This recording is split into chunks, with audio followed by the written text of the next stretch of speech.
Right now, there is a molecule in your blood that your body uses to help repair and renew itself. You had more of it as a child. By the time you're 60, most of it is gone. And a scientist first found it by doing something that sounds like mad science. He soaked old, tired cells in blood plasma from young donors. What happened next became a sought-after skincare ingredient and one of the most hyped injections on the internet. So what is this molecule? Why do we lose it? And does putting it back actually do anything? Or is it just very expensive hope? 1973.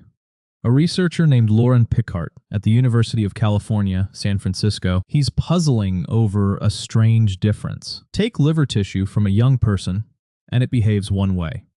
Take it from someone in their 70s, and it behaves older, slower, more scarred. Everyone assumed that that was simply aging. Pickart wanted to know if it could be changed, so he ran an experiment. He took old human liver cells and bathed them in blood plasma from young donors. The old cells began behaving more like younger cells in several laboratory measurements. Something in the young plasma seemed to be carrying a message, and Pickart set out to find it. What he found was tiny, just 3 building blocks linked together: glycine, histidine, lysine, GHK, and it had a trick. It grabs onto copper, so its full name is GHK-Copper. Here's the strange part. You already make this yourself. It's in your blood, your saliva, even your tears. But as you age, it falls off a cliff. Around age 20, you're full of it. By 60, it's dropped by more than half, which raises the obvious question. What if you could put it back? For decades, GHK-Copper looked like a simple wound-healing molecule. Cuts, burns, damaged skin.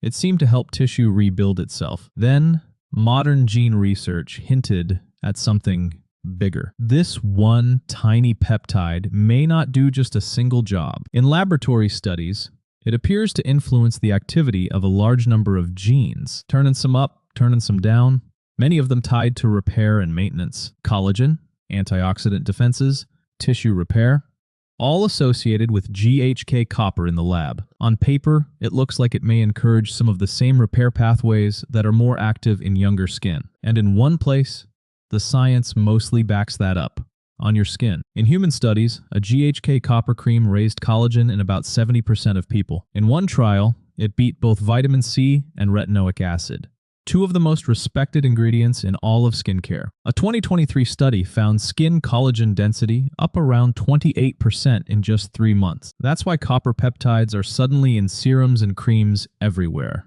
This part is real, but this is where the story gets slippery, because online, GHK-Copper isn't just a cream anymore. People are injecting it for anti-aging, for hair, for, quote, whole body regeneration. And here's the part the sellers skip right past. There are almost no human trials of injected GHK-Copper. It is not an approved medicine, and the long-term safety of putting it under your skin over and over for years simply isn't known. The cream has real evidence behind it. The syringe mostly has testimonials and hope. Those are not the same thing. This is not medical advice. It's a science story. And on the injectable side, the science barely exists yet. Still, sit with the strange part for a second. Your body already makes a molecule tied to repair and renewal, and it quietly makes less of it as you get older. Nobody fully knows why, or what really happens if you try to keep those levels up. Is that a fountain of youth we simply haven't learned to use yet? Or a line your own biology draws on purpose? That is a much bigger question, and it's the one we'll open up next. Thanks for watching Brainstorm Bob. If this made you think, hit subscribe for more curiosity, ideas, and real answers. See you in the next one.